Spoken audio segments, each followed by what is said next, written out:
Hi, this is Stu Tinker from SK Tours in Derry, Maine, and I'm listening to the Stephen King podcast.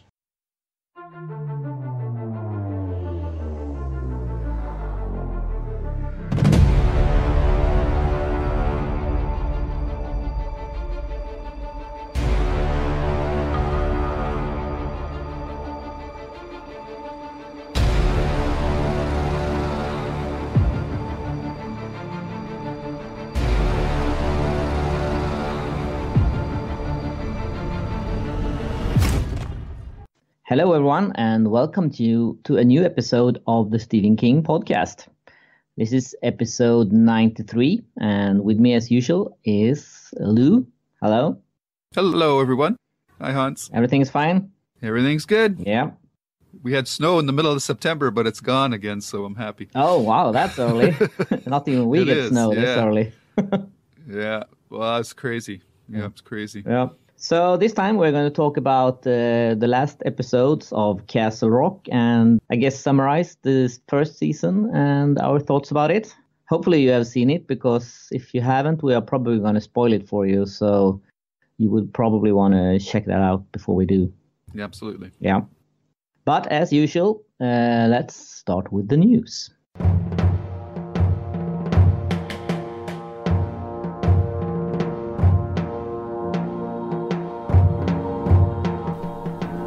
Welcome, welcome. Do not fear the door that lies before you. We will protect you. We are your guides, Hans and Lou, and we will give you the latest in Stephen King news. But before we do so, you must prove yourself worthy. You must open the door and join us in the death room.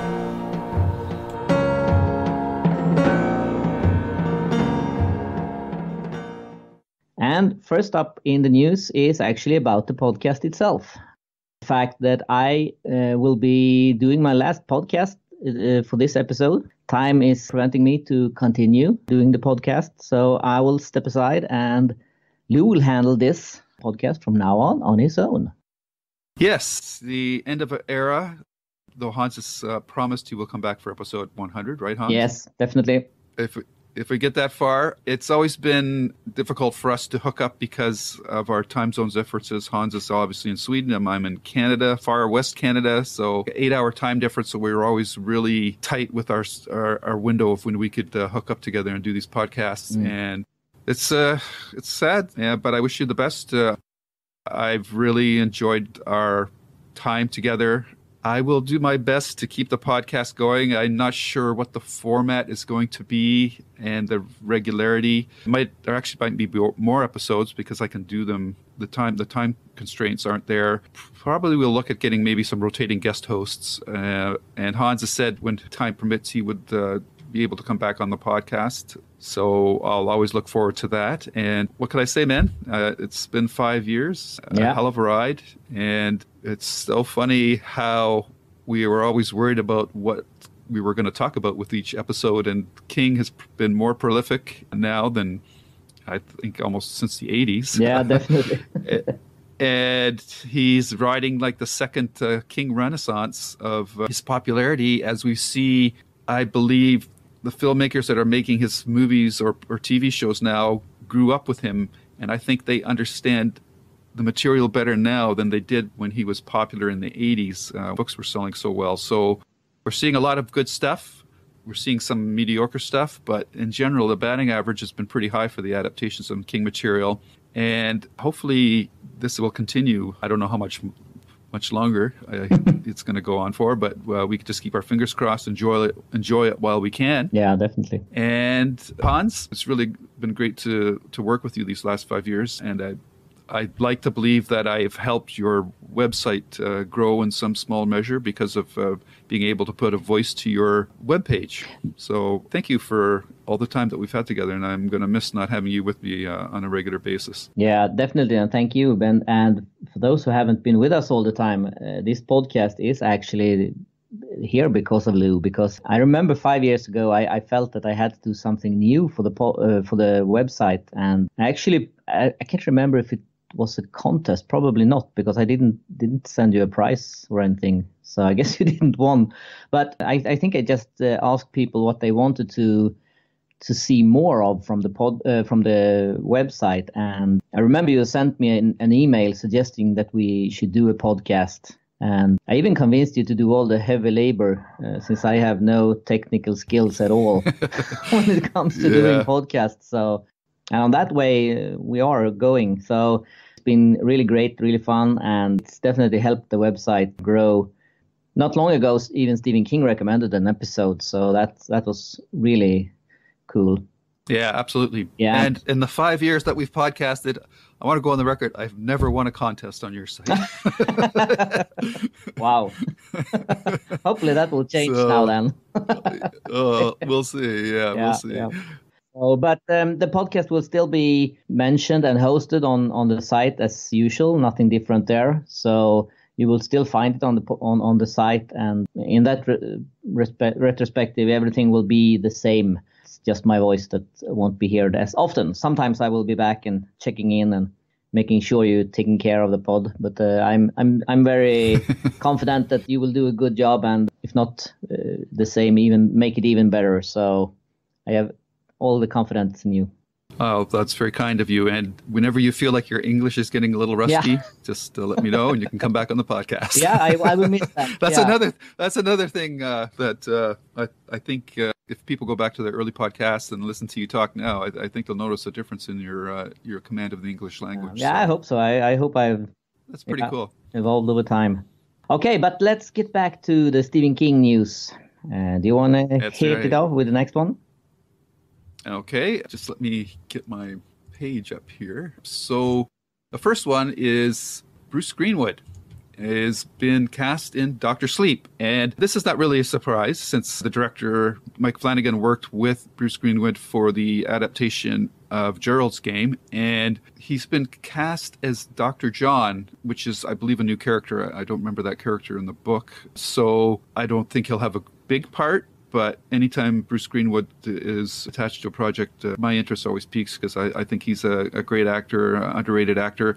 I've loved him ever since I saw him first in a probably little-known TV series called Nowhere Man, which is pretty cool. Basically, his whole life gets wiped out, and he spends the show trying to find out who took his life away and how to get it back. So Bruce Greenwood on Dr. Sleep. I'm looking forward to it. Yeah, I can't remember either his part in any part in the book, so...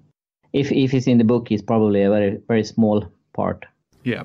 Yes, and we have even more casting for Dr. Sleep, and that is Emily Eileen. Sounds good. Lynn. She has been cast as Snakebite Andy in Dr. Sleep. Well, I actually don't know anything about Emily, so I can't really say if it's a good or bad casting. I don't know. Have you seen her in anything? Not... That jumps to mind. I'm just quickly going through her resume on IMDb, and she's been acting since about 2008. Secret Life of Bees was her first movie, which I vaguely remember. Then she's done some TV show. She's been on a soap opera. So she's coming into this with a fairly solid list of credits, so we can just hope that she'll be up for this part, because it's not a major part, but it is an important part. So I hope that she's up to the task, and we'll just have to see how that works out. Again, we'll just put our trust in Mr. Flanagan, since he seems to be very good at casting parts as well. Yep. Alrighty, and then we have our final bit of Dr. Sleep casting, and that is the part of Abra Stone, who we know is the MacGuffin of the story, as the RV people, led by Rose the Hat, are trying to track her down because her shine power is so strong. And this will be played by another actress that I don't know, as Kylie Curran. And she is, I'm just looking up her resume as well, sorry. She looks like she's been around for, very shortly. She's only had one other project before this. Oh, okay. A movie called I Can, I Will, I Did. And let's see what kind of a rating that got. 9.5 out of 10. So I don't know if she had a small part in it or not. No, she's 1, 2, 3, 4. She's about 6 listed in the cast. So it looks like this is a rising star, and we'll just have to hope that she's up to the part. Again, this is another part that won't be super big in the movie, I don't think. And they'll have to be careful how they use that character, because especially like with all the superhero movies, she's got pretty amazing powers. So we'll have to see how Mr. Flanagan handles that. And again, we'll just have to trust his eye for talent. Yeah. The next one is maybe not so much Stephen King, but he's actually a bit part of it. And this is something called Eli Roth's History of Horror. And most of you probably know who Eli Roth is. He's done a couple of horror movies, and was actually set to do the Cell movie adaptation once. Right. But that fell through. And now he's done a TV show in 10 episodes, The History of Horror. I have actually gotten some previews, so I've seen the first episode. First episode, which talks about zombies. And I know episode 2 and 3 is about slasher movies. So they are going through different types of horror movies. And if you have seen I believe it was in the 80s, there was something called Stephen King's World of Horror or something like that. This is in the area of the same type. Eli is interviewing people like Stephen King, Quentin Tarantino, Jordan Peele, Jason Blum, Robert Englund, Linda Blair, and so on and so on. A lot of people are actually, they are showing some clips and talking about horror movies, what they're meaning and stuff like that. So this is, I think this is really interesting to hear all of these horror filmmakers and writers talking about the horror history, and especially in the first one, they're talking about zombies and Romero's Night of the Living Dead, and how that started everything and so on. So if you're interested in horror in general, this is definitely something you should look for, and it will air on AMC starting October 14. So it's in their Halloween segments of stuff, and a new episode once a week, I believe. Yeah. Oh, very cool. And AMC is probably a cable channel a lot of people have if they're into horror. They want to watch The Walking Dead and Fear the Walking Dead and whatnot. Yeah. So that's a good channel for it to be, and it's should be an interesting look at all the horror stuff. You said you saw 4 episodes so far? Or? I've actually just seen 1, but I've gotten screeners for the first 3 or 4, I think. 3, I think. Yeah. Oh, okay. And what did you think of the first episode? I think it's very good. I mean, they have structured it very good. They show a clip and then they cut through interviews with a lot of people, kind of short comments and a question here and a question there. You get a wide bunch of people who talks about what you've just seen. So yeah, I like the format, and it's interesting. And definitely, if you like horror movies, you want to watch this. And Stephen King is in the first episut, actually. I think he will be in several, because it looks like they have recorded one long interview and then cut it up and put the segments in the different episode, handling the different types of horror movies. Right. Oh, very good. Alrighty. And one last item of news that we want to talk about, and that is on September 21st, something happened. And what was that, Hans? Yeah, the big Steve turned 71. Woohoo. Yeah, congratulations. Mm-hmm. Yeah. And man, oh man, his Twitter response to birthday greetings was pretty funny. He says, "If I had to choose between being 71 or being dead, I guess I'd choose 71." I'm paraphrasing, but that was roughly the gist of his tweet. So I thought that was pretty funny. So I guess he doesn't like turning old, but then who does? Yeah, exactly. Yeah. And man, his output has not flagged at all. So I don't know. At this stage, we're into September or almost October now, and we know that he has one more book this year, but we haven't heard anything about next year yet that I'm aware of. Have you heard anything yet, Hans? No, I haven't. But I would be very surprised if isn't at least one book coming next year. Yeah, I think I've read on his official message board that he has actually finished one more book. Okay. After Elevation, but nothing has been mentioned about it when it's going to be published. But I mean, I would be surprised if it's not next year. Yeah, and maybe it's another Holly story. We'll have to see. Might be, yeah. Yeah. All right. So that is it for the news. Yeah.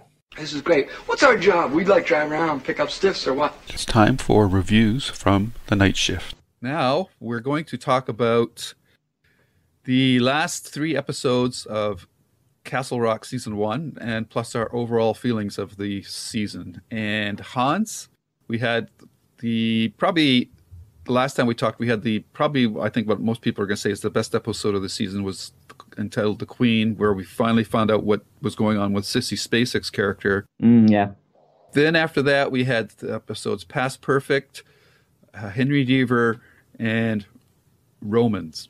And Past Perfect, that was the episode where we had these new couple come in and start trying to start up a hotel or a bed and breakfast, I guess. Yeah. At this house. Episode 9 was the Henry Deaver episode where we went to the other world. And then episode 10 sort of wrapped, actually that's a fair way of putting it, sort of wrapped up the first season. So what did you think of these last 3 episodes? Well, if we start with episode 8, I actually enjoyed that very, very much. It didn't really have that much to do with the big picture, but I liked the Gordon and his wife and how they tried to build that bed and breakfast with a lot of murder mystery things and how he then went crazy. And I think that was an episode that when it was over, I felt that I wanted to know more about Gordon and his wife, and I wouldn't have minded if they would have dragged that story out in a couple of episodes, actually. So I thought that was a good extra plot that they put in there, even though it didn't really bring the main story forward that much. Yeah, I have the same feelings about it. I mean, you're into the 8th episode of the season, and you're introducing these 2 characters which seem pretty random to me. I mean, it was the makeup and the special effects and all that stuff was good, but when you're getting that close to the end of the season, you really want to start tightening up what are the questions, where's the series going, and this just didn't add anything to the season at all, really. And I don't know if this is the episode where the taxi driver character who's related to the Torrances made a comment that she wanted to, maybe she was going to go to that hotel for research, and I'm going, that hotel's burnt down. Yeah. So unless they're beholden to the Kubrick version, but I'm assuming that the creators of the show are beholden to the actual Stephen King material. So that was that really kind of, more than anything, that comment threw me out of the episode. I don't know if it was this one or the next one, but it was an okay episode that just felt really random at this stage of the season. So yeah, we did get a few things that actually had to do with the main plot. We found out that it was actually Alan that Ruth shot in the episode before. At least to me, I think it was a bit unclear who it was, since she was moving back and forth in time and stuff like that. But also, when Henry breaks in and find the wardens, all the paintings of the kid, and we see the dates on them, and we get it confirmed that he's actually been in the hole for 27 years. So that's confirming, and it's also, I mean, isn't 27 years every time it turns out? Yep. So that's also a nod to King's It. So we had some small things that touch the main plot, but as you say, it's a bit frustrating because I liked the episode and I thought it was a great episode, but it didn't really move the story forward. And well, I maybe they should have taken more time to finish the story, but we'll come to that when we come to the conclusion. Yeah. Then we got Henry Deaver episode, which I really liked, even though, again, it was setting up a lot of questions about, well, if this is true, then a lot of the stuff that you showed us before doesn't make any sense. And that was really around Skarsgård's character in the other world being the Henry Deaver character, I guess you could say. And the Henry Deaver that we've been following for the first season is really not the true Henry Deaver, because we saw the cemetery where the baby Henry Deaver of our world, I guess if you want to call it our world, was buried.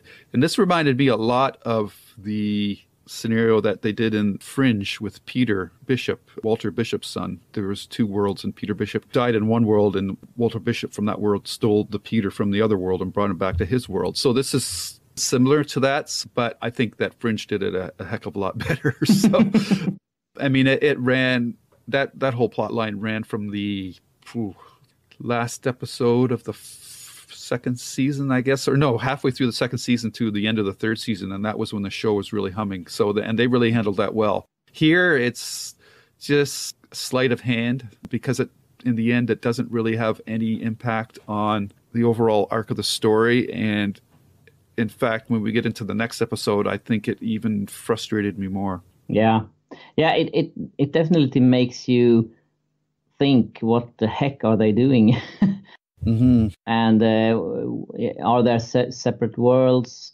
Is there two Henry Deaver, one in each, and they moving along and stuff like that? And how are they doing that? And well, I think that if they would have taken care of what they set up in this episode, it could have been good. And I liked the episode when I saw it, but as we will come to in the next episode, they didn't really follow through, and they didn't really explain what and how everything that happened in this episode, how it really tied into the show, I think. Yes, exactly. Yeah. So, the way they presented the thinnies was quite a bit different than what we're used to in the books that we've read. So that was off-putting as for me as well. I don't know how you felt about that, but it seemed much more complicated and elaborate than it needed to be. Yeah. So. Yeah, I think I'm not even convinced that it is a thinny. Yeah. Well, I mean, it's some sort of dimensional rift, but. Yeah, but I mean, a thinny, as I saw it, was there, or either it was there or not. And here Right. It seems to be a special person who has to do something, or someone in something that it will show itself, because otherwise people would have fallen through it more than they have. So Right. I don't know really if I buy it that it is a thinny, but I hope that I think that is what they were aiming for. Yeah. And I guess the big reveal in this episode was that the young Henry Deavers pushed his stepfather off the cliff. Yeah. The ledge. It was high enough up that he hurt himself when he hit the ground. So yeah. So you have Henry Deavers injuring his father, and then you have the real estate agent character as a child is the one that actually pulls the tube from his throat so he can't breathe. So that was kind of interesting. But again, they're just dangling story threads that never get resolved in any manner. And at the same time, you have the chosen Jacob character, Henry Deavers' son, who comes back, but he doesn't really serve a purpose again. So, and this episode sets up the Skarsgård character, the Henry Deaver character, as living this life where he's trying to find a cure for Alzheimer, which is really cool. But then we get into the last episode, Romans, which I don't really understand the title, and to be honest, I don't really care enough to even look it up.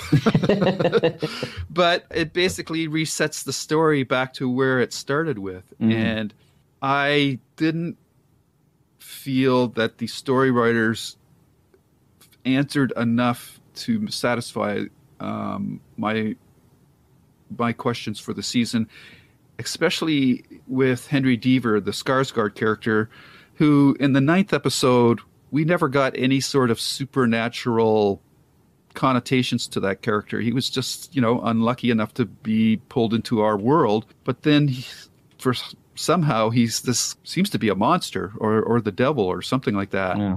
But that's never explained how that happens. Like when he transforms into that, I think it was supposed to be his stepfather or his father for a moment. Yeah. But there was no explanation for that. And then he ends up back in that cage, and it's like, okay, so this is a cycle, but how did he become this creature? Like there's big pieces of the story missing here, and I found it very unsatisfying. Yeah.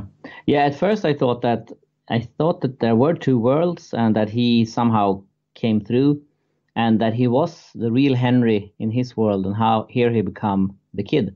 And maybe that was why he didn't age, because it wasn't his world. then on the other hand, once he's back in the cage and at the ending of that sequence, he is smiling, and you get the feeling that he actually is the devil who has fooled anyone, and he is right where he wants to be, in that cage again. And Yeah. we don't know why he would be in that cage again. Why would he want to sit there when he could be out and destroying things? And Yep. I mean, you are left with so many questions, and I could accept either of those to be the truth, but I would like to know and have some more things explained. Absolutely. So I think that they did a really poor job in the last episode explaining everything.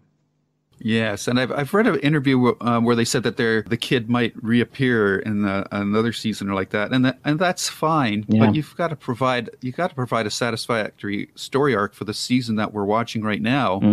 And I just felt like it was a whole lot of nothing. Yeah. You know, a couple of Stephen King references here and there, but that's not enough to sustain a series. And because the characters, this whole season was, the engine of this season was people not talking. Like the kid is probably the prime example. The first half of the season, he would hardly say a word. And by the back half of the season, like especially episode 9, the guy was talking all the time. Yeah. And so why was he so quiet in the beginning?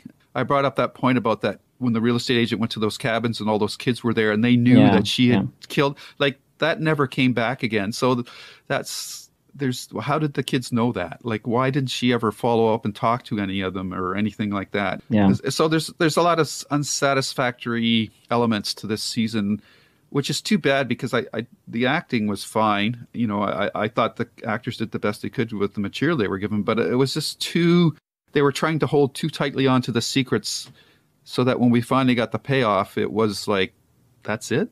Like, so it was not a satisfying season, which is too bad. And I was really frustrated, and this is just a personal thing, but you know, to see Terry O'Quinn as the original warden used so sparingly, and why did he lock up this person in the first place? I don't think that was satisfactorily explained either. No. I would have liked to seen more of his character, and the other warden, she really didn't do anything, and then she got run over, and it was kind of like, okay.